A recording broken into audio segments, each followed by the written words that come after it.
আমি যদি কোথাও মাহফিল করতে যাই, খোদাকে কসম করে বলি একদিনও মাকে যে ঘুমানো অবস্থায় দেখি নাই, বাবারে যে ঘুমানো অবস্থায় দেখি নাই। ঘরের বিবিকে ডেকে উঠানো লাগে, দরজায় দাঁড়ায় ডাক দেয়া লাগে, বিবিরে ওঠো, মনির মা ওঠো।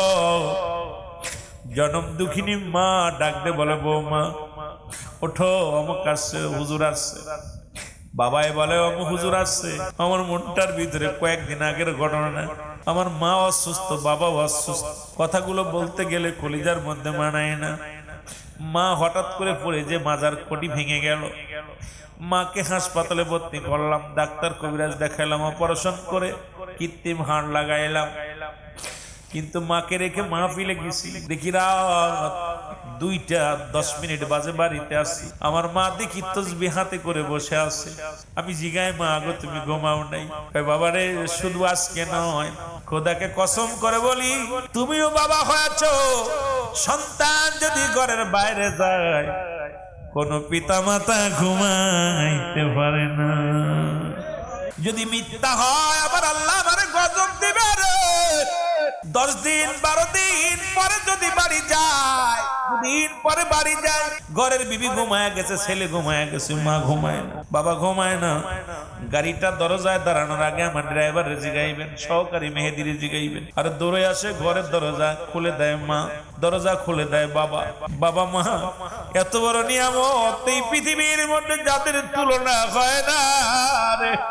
আল্লাহ তার এমন যারা পিতা মাতা হারাইলো, রব্বুল আলামিন আব্বা মার কবরে আযাবগুলো মাফ করে দিয়ে।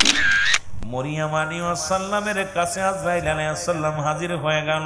মরিয়ম ডাক দেখায়, বাবা ঈসা, ও আমার বাজান, আমি তোর মা, তোমারে বলি কিছু ফল এনে দাও, খাইতে মন চায়। ঈসা আলাইহিস সালাম ফল আনার জন্য রওনা হয়ে গেলেন। এদিকে আজরাইল আলাইহিস সালাম ঈসা নবীর মা মরিয়ম আলাইহিস সালামের কাছে হাজির হয়ে গেছে। সালাম দে, আসসালামু আলাইকুম মরিয়ম।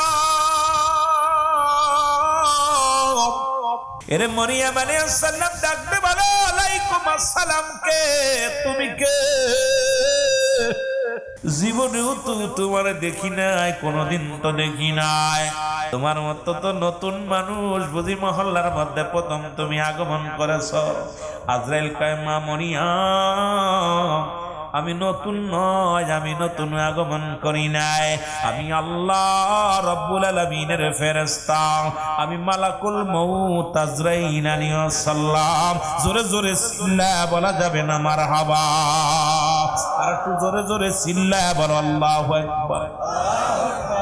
মরিয়ম আলাইহিস সালাম ডাক দিতে, আজরাইল,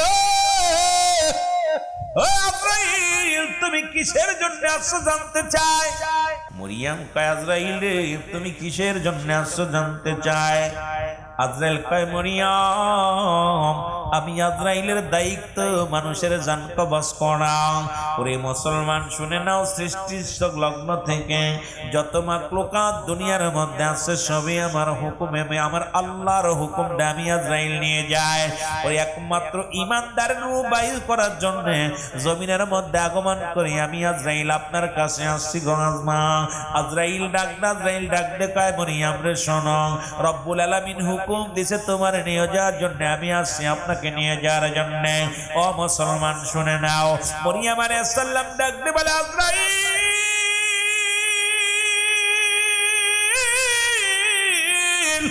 আজরাইল রে, একটু অপেক্ষা কর, একটু অপেক্ষা কর রে।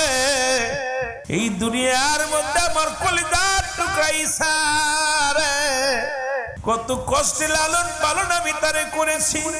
আমার কলিজার টুকরা বাজারে গেছে ফল আনার জন্য, একটু সময় দাও, আমার কলিজার টুকরার কাছে দুইটা কথা বলে যেতে চায়।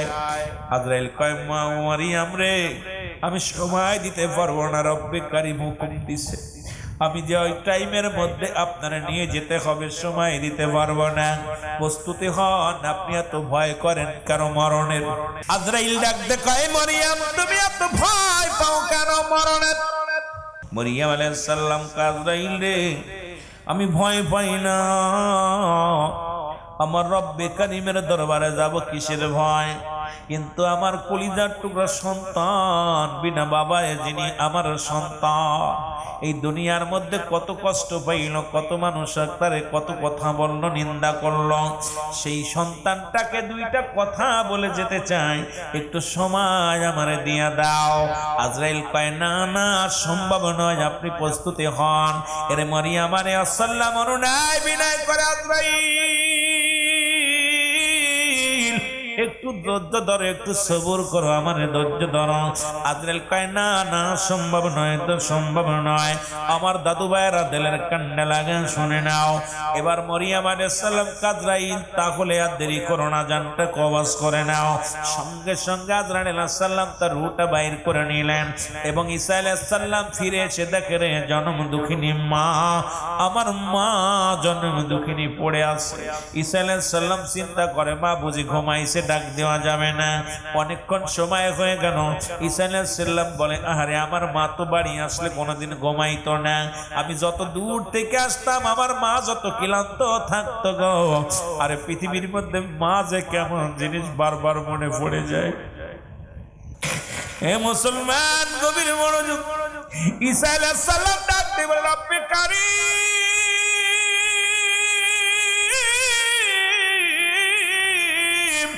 আমি বাড়িতে আসলে আমার মা তো কোনোদিন ঘুমাইতো না, ডাক দিত বাবা তার কখন আসলে ক্লান্ত হইছো, কষ্ট করে আসছো, আজকে কেন মা কথা বলে না?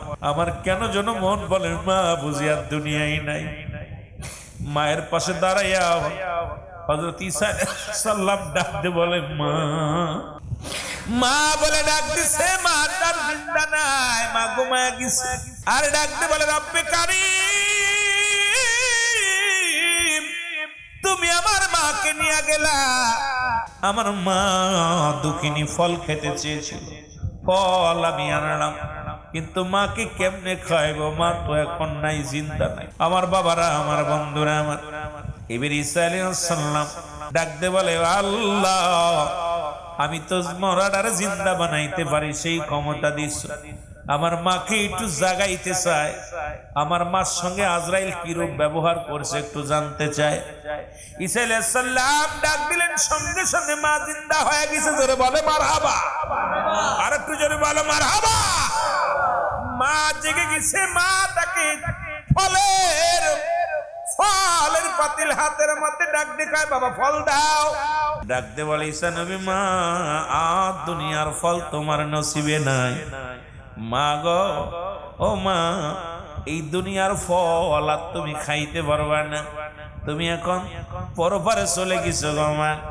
আমি তোমার জাগাইলাম শুধু একটা কথা জানার জন্য, তোমার সঙ্গে আজরাইল আলাইহিস সালাম কি রূপ ব্যবহার করছে জানতে চাই।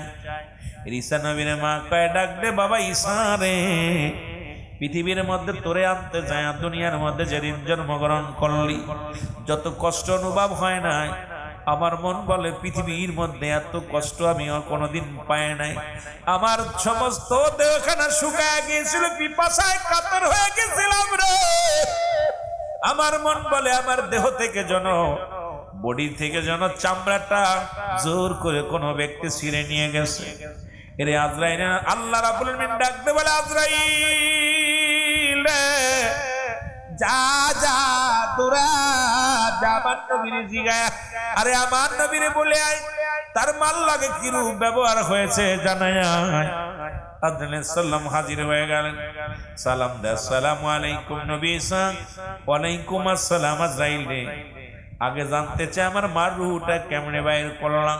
বলে হুজুর আপনি তো জানেন আমি এমন দানব, এই জমিনের মধ্যে থাকে আমার পা, আসমানে থাকে আমার মাথা মোবারক, তামাম পৃথিবীর পানি যদি আমার মাথায় ঢেলে দেওয়া হয় একটু পানি গড়ায় পড়বে না, আমি এত বড় দানব। জোরে বল আল্লাহু আকবার। ওরে আজ না হয় কাল তুমি যাইবা কবরে, যাবার কালে দেখবে চেয়ে গো তোমার সবই রইল আরো জোরে বলেন যাবার কালে দেখবে চেয়ে গো তোমার সবই রইল যাবার বেলায় দেখবে তোমার দাদাই গেছে বাবাই গেছে কেউ আসলো না ফিরে দাদাই গেছে বাবাই গেছে কেউ আসলো না ফিরে তোমার তো যাইতে হবে রে ও ভাই অন্ধকার কবরে তোমার তো যাইতে হবে রে বলো আজ না হয় কাল তুমি আজ না হয় যাইবা কবরে চেয়ে গো বলো যাবার বেলায় গো তোমার সবই রইল পড়ে যাবার বেলায় ঘর করলা বাড়ি করলা ঘর করলা জায়গা করলা সবই যাইবা সেরে বাড়ি করলা জমি করলা সবই যাইবা সেরে যেদিন আজরাইল ধরা দিবে রে হায় হায় যেদিন আজরাইল ধরা দিবে রে বলো আজ না হয় কাল তুমি আজ না যাইবা কবরে যাবার বেলা দেখবে চেয়ে গো বলো যাবার বেলা গো তোমার সবই রইল পড়ে যাবার গো তোমার সবই রইল এ দুনিয়ার মুসলমান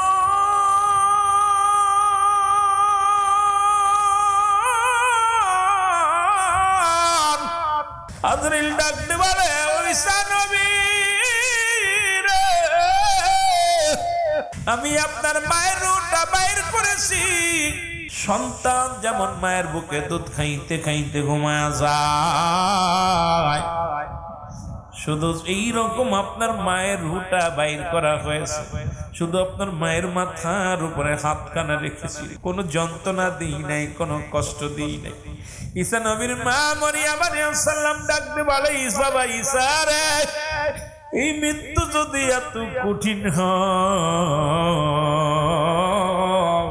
আরে আমি মরিয়মের যন্ত্রণা গায়ের ভিতরে যন্ত্রণা আমি মরিয়মের গায়ে মরণের যন্ত্রণা ওরে বাবা ঈসা রে এত যন্ত্রণা যদি একটা সহজ মৃত্যু হয় কঠিন মৃত্যুটা কত কঠিন আমার যুবক বাবারা মনে করছে বুড়ো হয়ে মারা যাবা আরে দুনিয়ায় আইসে একদিন যেতে হবে আজ থেকে ছেড়ে দাও বিড়ি ছেড়ে দাও গাঁজা ছেড়ে দাও মদ ছেড়ে দাও আজ থেকে অন্যায় ছেড়ে দাও নামাজ ধরো 5 ওয়াক্ত সালাত আদায় করো হালাল খাদ্য খাও পরের মেয়ের পিছন ছেড়ে দাও রে বাজান শুনে নাও কারণ এই জিন্দেগির মধ্যে কদিন থাকবা তোমার মতো যুবক কত তোমার বাবাও ছিল তোমার মতো যুবক তোমার দাদাও ছিল তারা কিছুদিন আগে বিদায় নিয়ে গেছে তোমারও বয়স আস্তে আস্তে মুসলমান বাড়তেছে কমতেছে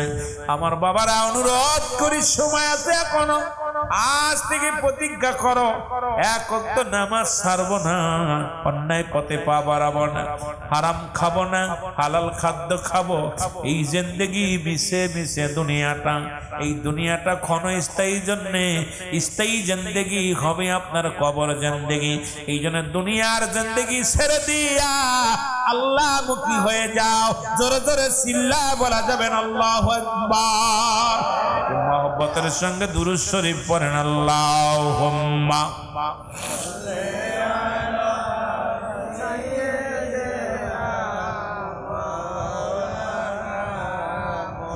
ওয়া লা আলি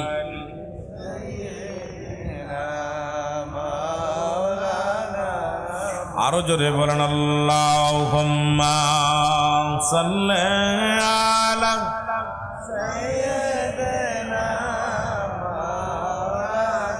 ওরে কেমন করে ঘুমাও মানুষ কেমন করে ঘুমাও মানুষ ফজর করে কাজা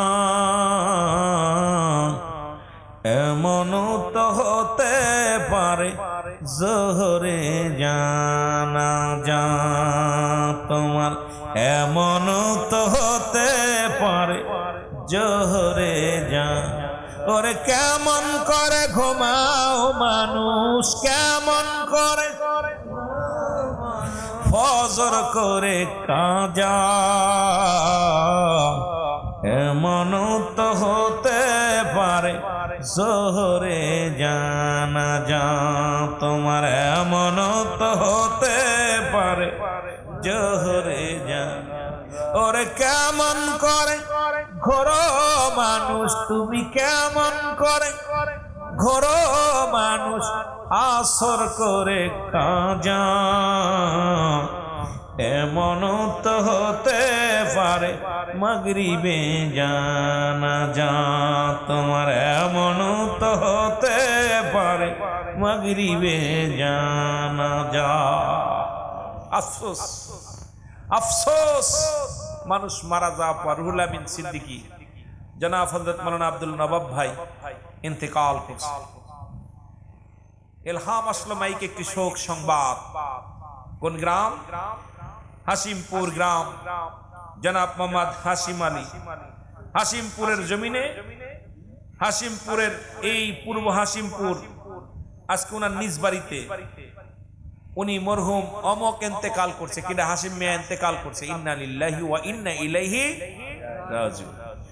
এইবার মরহুমের জানাজার নামাজ আশ্চর্য, একই মাইকে ইমাম সাহেব বলতেছে, মুয়াজ্জিম সাহেব বলতেছে মারা গেছে কিনা হাশিম আলী, মারা গেছে কিনা নবাব আলী, মারা গেছে কিনা রুহুল আমিন সিদ্দিকী, মারা গেছে কিনা কথা কোন একজন আপনার নামই হলো। বলো মরহুমের জানাজার নামাজ আগামীকাল সকাল 10টায় হবে। এ ভাই, সিলেটের মানুষ, আপনারা জ্ঞানী মানুষ, কি আশ্চর্যজনক, মাইকের মধ্যে সেকেন্ডের মধ্যে বসত দিছে, একবার সেকেন্ডের মধ্যে এক প্যাচ মেরে দিস। কারণ আর আপনার নামটা বলতেছে না, বলতে জানাজা হবে কার? মরহুমের। বলবে রুহুল আমিনের জানাজা হবে, এই বলে কথা কয় না। এ আপনাকে এলাকায় কি এই বলে? কি বলে? কি কয়? নাম বলে? নাম বলেন। তাহলে আপনার নাম মৃত্যুর পরে নামটা পর্যন্ত বিলুপ্ত হয়ে গেছে। বলে মারা গেছে অমর, মরহুমের জানাজার নামাজ আসরের নামাজ বাদে হবে। একই মাইকে সেকেন্ডের মধ্যে আপনার নাম বাদ দিয়েছে। এই হলো আপনার আমার জিন্দেগি। এইটা একটু ভাবেন, আমি বেশি ওয়াজ দরকার নাই, এইটা একটু চিন্তা করেন বয়া বয়া।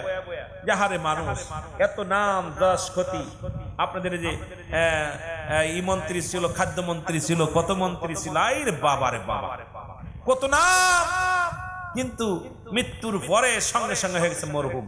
কি হয়ে গেছে? জোরে বলেন না, মরহুম মারহুমা। এই যে আমাদের মরহুম অমকের লাশ জানাজা হবে, এটা একটু বুকে হাত দিয়ে একবার চিন্তা করেন। সিদ্দিকী সাহেব কথাটা বললো, এই কথাটা হাকিকত। আমার আপনার নাম ঠিকানা যদি এই পন্থী, এই হলো আমাদের অবস্থা। এইটার জন্য এত মস্তানি, আইরে মস্তানি, লুট তারাস, হিংসা, রেওয়া, অহংকার, মারামারি, হাঙ্গামা লাগানোর তালে আছে। আরে ভাই, আপনার আমার জিন্দেগি তো একেবারে বরবাদ। আমি আপনি যদি একটু বুঝতাম। আরে মুসা আলাইহিস সালামের জামানায় এক মহিলা বয়া বয়া কাঁদতেছে, হাওমাও করে কাঁদতেছে। তা কাঁদতেছে, মুসা আলাইহিস সালাম ওই পাশে যাইতেছে। মা তুমি কাঁদছো কেন? ও মা। তা বলছে বাবা কাঁদতেছি, আমার ছোট ছেলে মারা গেছে। কোন ছেলে মারা গেছে? কথা কয় না কেন? ছোট ছেলে মারা গেছে। বাবা মা গো, ছোট ছেলে মারা গেছে, ছেলের বয়স কত? 100 বছর। কয় বছর? ছোট ছেলের বয়স কত? 100 বছর। তখন মা গো 100 বছর বয়স, তাও কাঁদছো? কয় বাবা রে, আমি ঠিক মতো কোলে পিঠে মানুষ করতে পারি নাই, আদর করতে পারি না, এই জন্যই কাঁদতেছি, আমার ছোট ছেলেটা মারা গেছে। মা গো তুমি বাড়ি যাও, তোমার দুনিয়া থেকে চলে যেতে বাড়ি যাও। কয় বাবা বাড়ি যাবো কেমনে করে, আমার তো বাড়ি নাই। কি নাই? গাছতলা বয়া কাঁদতেছে। কোনে? কথা বলেন না, গাছতলা।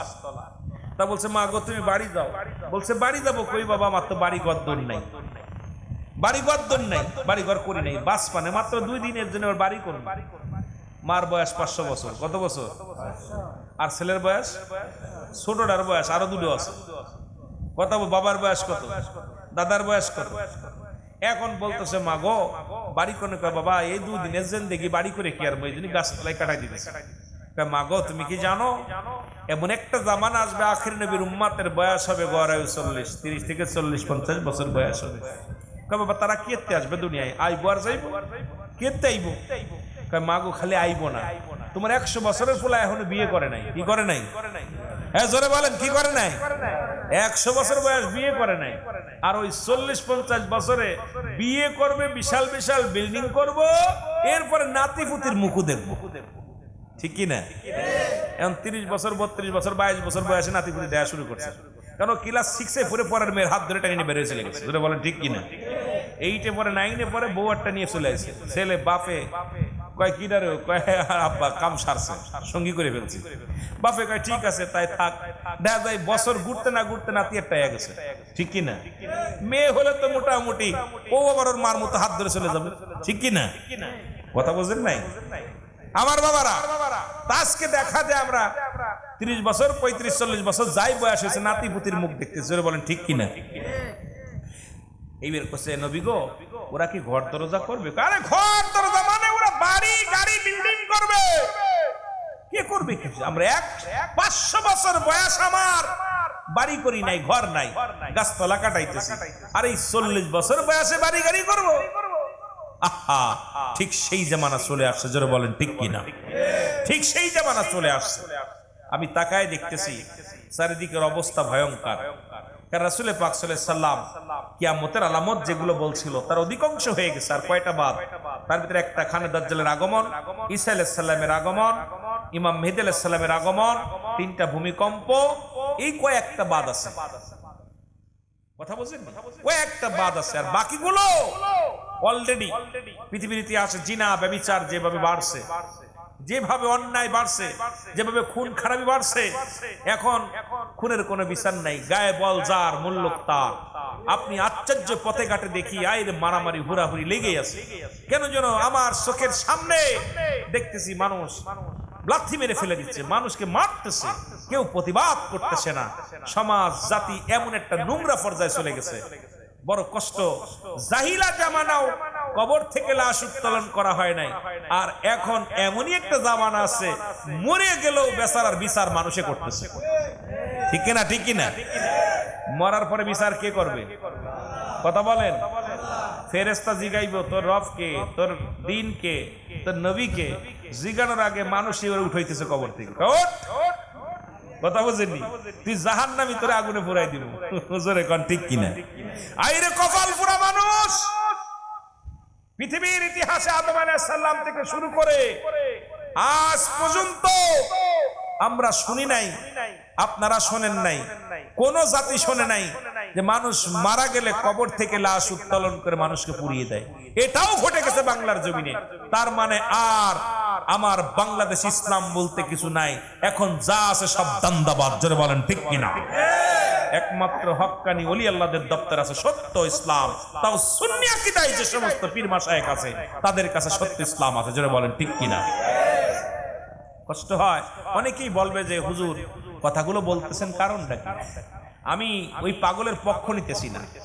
অন্যায় করছে বিচার হোক, দুনিয়ায় অন্যায় করছে বিচার করেন, দুঃখ নাই, তওবা করার সুযোগ দেন, ঠিক আছে। মরে যাওয়া পর ছেড়ে দেন, আমার রব্বে কারিম বিচার করবে। সে মানুষটা খারাপ হয়, বিচার তো আল্লাহ করব, জাহান্নামে দিলে আল্লাহ দিব। আরে নবীর সামনে, আমার রাসূলুল্লাহর সামনে এক ইহুদির লাশ নিয়ে যাচ্ছে, রাসূলুল্লাহ লাফ দিয়ে উঠে দাঁড়াইছে। সাহাবীরা বলে ইয়া রাসূলুল্লাহ এ তো ইহুদির লাশ। কার লাশ? যারা বলেন কার লাশ? ইহুদির। আমার নবীজি বলছে যদিও ইহুদির লাশ হয়, ও তো মানুষ, আমি মানুষের সম্মানে দাঁড়াইছি। তাহলে মরা মানুষকে দেখে রাসূল দাঁড়িয়ে গেছে, আর আমরা সেই মরা মানুষটাকে উঠাইয়া কবর থেকে পুরাইতেছি। তাহলে আমাদের অধিপতন হইতে হইতে কোথায় গেছে একটু হিসাব করে মিলায় দেখবেন বয়া বয়া। যেহেতু সিলেটের জমিন, এই জমিনে 360 জন আউলিয়া এসেছে, আপনারা শুনলে খুশি হবেন। এই জমিনে কোনো দাড়িওয়ালা টুপিওয়ালা ঢুকতে পারে না। আজকে যারা ফালাফালি করতেছে শুনে নাও। শাহজালাল ইয়ামিনী যখন আসলো, আমি ওয়াজ কিন্তু মনে রাখবেন কই জায়গা রাখলাম, ভুলে গেলে আপনাদের লস। শাহজালাল ইয়ামিনী যখন আসবে, ইয়ামেন শহর থেকে মদিনা রওজা জিয়ারত করে মক্কা মদিনা হইয়া যখন এই সিলেটের জমিনে আসবে, গোরগোবিন্দ খবর পাইল যে একদল দাড়িওয়ালা টুপিওয়ালা আসতেছে। এ মৌলবীরা হন, যারা আজকে ওলি আল্লাহর সঙ্গে দুশ্মনী করিস, আমার যুবক বাবারা একটু দিলের কান্ডা লাগায় তারপরে বিরোধিতা কর। এই সিলেট অন্য কোন ইসলাম চলতে পারে না, একমাত্র ওলি আল্লাহর ইসলাম চলবে। যেন বলেন ঠিক কিনা? কেন চলবে সেটার মধ্যে হাকিকতটা বলে যায়। গোরগোবিন্দ শুনতে ভালো, শাহজালাল ইয়ামিনী তার 360 জন আউলিয়া নিয়ে দাড়িওয়ালা টুপিওয়ালা আসতেছে। উনি প্রথমেই বন্ধ করে দিল, যদি মূর্তি পূজা যদি ঠেকায় রাখতে হয়, গোকে যদি মা বানানো হয়, দুনিয়ার মধ্যে চন্দ্রকে পূজা করতে হবে, চাঁদকে পূজা করতে হবে, গাছকে পূজা করতে হবে, পাহাড়কে পূজা করতে হবে, তাহলে গোরগোবিন্দ চিন্তা করলো শাহজালাল আসলে এগুলো বন্ধ করে দিবে। এখন দাড়িওয়ালা টুপিওয়ালা, যারা টুপি মাথায় দিচ্ছেন তারা ভালো করে শুনবেন, যারা দাড়ি রাখছেন তারা ভালো করে শুনবেন, যারা পাঞ্জাবি গাইছেন তারা ভালো করে শুনবেন। তখন নৌপথ বন্ধ, বিমান পথ বন্ধ, সব বন্ধ করে দিলেন।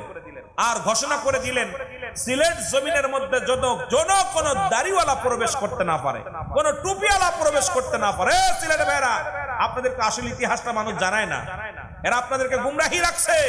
কারণ জানলে তো আপনারা ওলি আল্লাহর পক্ষে চলে যাবেন, এই জন্য আপনাদেরকে গুমরাহি রেখে দিছে। তখন শাহজালাল ইয়ামিনী অনেক সাধনা করে 360 জন আউলিয়া নিয়ে সুরমা নদীর কিনারে আসলেন, এসে বসলেন। আয়সা দেখে সব রাস্তাঘাট সব বন্ধ, গাড়ি নাই, হেঁটে হেঁটে আসছে। আয়সা নদী পার হবে, নৌকা নাই, নৌকার মাঝি তালা মেরা থুইয়াও পারে বাড়ি যে ঘুমাইছে, সব ড্রাইভার গুলো বাড়ি যে ঘুমাচ্ছে। কারণ শাহজালাল হুকুম দিছে যদি কোনো দাড়িওয়ালা টুপিওয়ালারে কেউ পার করে তাকে হত্যা করা হবে, দাড়িওয়ালা টুপিওয়ালাকে যদি কেউ সাহায্য করে তাকে হত্যা করা হবে। এই ভয়ে, এই যে করোনা ভাইরাস আসছিল যেরকম ভয়ে সব ঘর ধরছিলাম, ঠিক একই রকম গোরগোবিন্দর ভয়ে সিলেটের সব এই পুরুষগুলো যুবকগুলো সব পলাইছে। কিন্তু শাহজালাল কাল্লাই জমিনের মধ্যে আনছে। আমার আল্লাহ ডাক দে বলে, ওলিদের কাছে আসে ইলহাম, নবীদের কাছে আসে ওহী। যেন বলেন ঠিক কিনা? যেটা আমি আয়াত পাঠ করেছিলাম মেরকাত সূরা মেরকাতের 10ম খণ্ড 722 নম্বর পৃষ্ঠা, তাফসীরুল বায়ান 5ম খণ্ড 524 নম্বর পৃষ্ঠা। রাসূল বলে লা ইয়ামুত, তাদের মৃত্যু নাই। আমার আল্লাহ বলেন আলা সাবধানী চালা ইন্না উল্লাহি, আল্লাহর তরফ থেকে যারা ওলি হয়, ওলি তো আল্লাহ বানায়। কে বানায়? আরো জোরে বলেন, কি বানায়? আল্লাহ বানায়। শাহজালাল ইয়ামিনী, আপনারা দয়া করে ইশারায় কাজ করবেন। আল্লাহ কবুল। ভালো আছেন, বসেন সবাই। আল্লাহ উপজেলা চেয়ারম্যান সেবা আল্লাহ কবুল করুক। ভালো আছেন তাই না? আলহামদুলিল্লাহ, অনেক ভালো লাগলো। এই সমস্ত চেয়ারম্যান দরকার, উপজেলা চেয়ারম্যান, ইউনিয়ন চেয়ারম্যান, দাড়িওয়ালা টুপিওয়ালা আল্লাহ মানুষের দরকার, কিন্তু দাঁড়ায় মতে এইগুলোর দরকার নাই। জোরে বলেন ঠিক কিনা?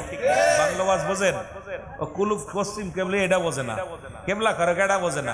এইগুলো যে সমাজের নেতা হয় সর্বনাশ করে দিব। জোরে বলেন ঠিক কিনা? কথা বলেন ঠিক কিনা? সাবধান, খুব সাবধান। এই পাশে কথা না, যেটা বলতেছিলাম, শাহজালাল ইয়ামিনী উনি এসে দাঁড়াইলেন কোথায়?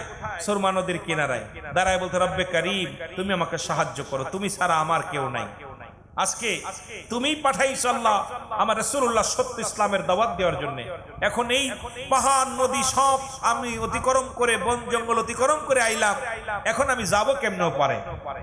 আমার রব্বে কারীম ঘোষণা করে ইলহাম দিয়ে, শাহজালাল ভয় নাই, তোমার নৌকা তোমার কাছে আছে, তোমার নৌকা তোমার কাছে আছে। নৌকাটা কি? তোমার জায়নামাজ। 2 রাকাত নামাজ পড়ো, সুবহানাল্লাহ বলেন না? জায়নামাজ বিছায়া 360 জন আউলিয়া 2 রাকাত করে নামাজ পড়লেন। কয় রাকাত? 2 রাকাত নামাজ পড়ার পর বসে আছে শাহজালাল ইয়ামিনী। আমার আল্লাহ তাআলা ইলহামের মাধ্যমে বলে, শাহজালাল দেরি করো না, ওই সুরমা নদীর উপরে তোমার জায়নামাজ ছেড়ে দাও, ছেড়ে দিয়ে পার হয়ে যাও। জায়নামাজ নদীর উপরে ছেড়ে দিয়ে 360 জন আউলিয়া সুরমা নদী পার হয়েছে। জোরে বলেন সুবহানাল্লাহ। আরো জোরে বলেন। আজকে আমার দেশের যে সমস্ত মৌলবীরা, যে সমস্ত দাড়িওয়ালা টুপিওয়ালা ভাইরা ওলি আল্লাহদের সঙ্গে দুশ্মনী করতেছেন, শুনে নেন, আপনাদেরকে এই দাড়িওয়ালা টুপিওয়ালা ভাইরা, আপনারা জানেন এই সিলেটের জমিনে ইসলাম কোন নবীগণ আনেন নাই, ইসলাম কোন নবীর সাহাবীরা আনেন নাই। এই সিলেটের জমিনে ইসলাম আনছে আল্লাহর ওলিগণ। জোরে বলেন ঠিক কিনা? আরো জোরে বলেন ঠিক কিনা? ইসলাম প্রচারের জন্য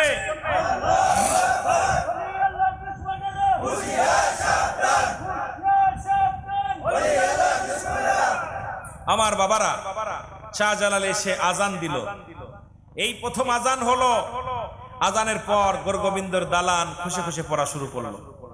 আমার বাবার আজান দিল, অন্ধকার কেটে গেল।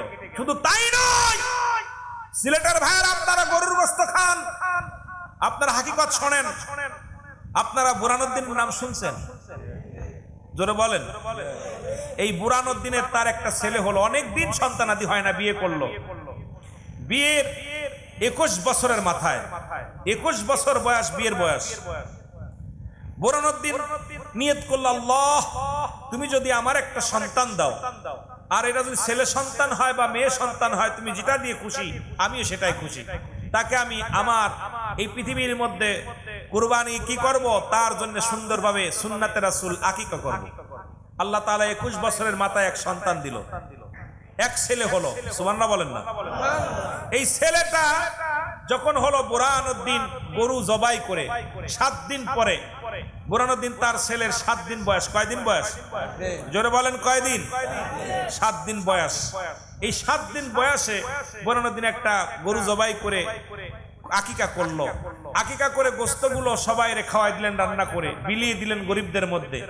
আর আপনার এই চামড়া, শিং, হাড্ডি গুড্ডি এগুলো মাটি খুঁড়ে নিচে রেখে দিলেন। কিন্তু এইটাকে খুশি উঠাইলেন কুকুর। ওই যে বালুয়া কেলাব, এই দুনিয়াটা পচা দুর্গন্ধ মরি, মানুষের চরিত্র হলো কুকুরের চরিত্র। কুকুর হলো যেখানে মরি পায়, নাক শুয়ে সেখানে যায়। কথা বুঝেননি? এ হলো এই কুকুর। খুশি উঠাইলেন, কাক এক টুকরা গোস্ত নিয়া বা ওই কান্ডা নিয়া ফেলাইবো তো ফেলাইবো, বুরহানুদ্দিনের বাড়ির সামনে ফেলাইছে। কথা বুঝেন নাই? বুরহানুদ্দিনের সামনে ফেলাইছে। বুরহানুদ্দিন খোঁজ নেই, কিরা আমার মারে জবা করছে কিনা। এ ভালো করে শোন, এ মুসলমান, আরে বুরহানুদ্দিন কয় আমার মাকে জবাই করছে কে, খোঁজ নাও। গোয়েন্দা লাগাই দিল। খুঁজতে খুঁজতে খুঁজতে খুঁজতে চলে আসলো গোরগোবিন্দর সেলাফেলা চলে আসলো। এই গোরগোবিন্দর সেলাফেলা চলে আসলো কোথায়? কথা বলেন না? বুরহানুদ্দিনের বাড়ি। আয়শা কলিজার টুকরা সন্তানের আকিকা হয়েছে শোনা পর খবর নিল, গোরগোবিন্দকে বলা হলো, হুজুর পাইছি, আসামি পাইছি, অমকে ছেলে হওয়ার কারণে গরু জবাই করছে। উনি নিজে সৈন্য নিয়ে, সিফা সালা নিয়ে আসলেন, খোলা তরবারি নিয়ে আসলেন। এসে বুরহানুদ্দিনের কোল থেকে 7 দিনের অবুঝ সন্তানটাকে, কলিজার টুকরা সন্তানকে কোল থেকে টানতে নিয়ে জমিনের মধ্যে ফেলে ছুরি চালায় জব করে ফেলল। সিলেটের ভাইরা, ওদিন বুরহানুদ্দিন উচ্চ আওয়াজে উপরওয়ালার আমার রব্বে কারিমের দিকে তাকায় একটা চিৎকার মেরেছিল, রব্বে কারিম আমি আমার সন্তানের বিচার চাই না। আমার সন্তান দুনিয়ার মধ্যে আসছে, তাকে তুমি নিয়ে গেছো, আমার দুঃখ নাই। হে আল্লাহ, এমন একটা দিন যেন হয় সিলেটের অলি গলির মধ্যে যেন গরু কুরবানি হয়।